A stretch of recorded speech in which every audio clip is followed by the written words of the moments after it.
সংস্কার করা হচ্ছে না কেন বিক্রি সাহেব আজাবাদ দাও দুর্নীতি ঘর ভাঙছে আজকের মিছিলে তলে তলে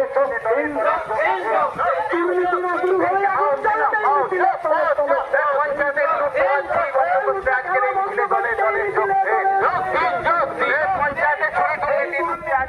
তলে দলে দলে যোগ বন্ধ হয়ে যায় বার্ধক্য ভাতা বিধবা ভাতা বন্ধের দাবি চালুর দাবিতে আজকের এই মিছিলে দলে দলে যোগ বন্ধ হয়ে যায় বার্ধক্য ভাতা বিধবা ভাতা পুনরায় চালুর দাবিতে আজকের এই মিছিলে দলে দলে যোগ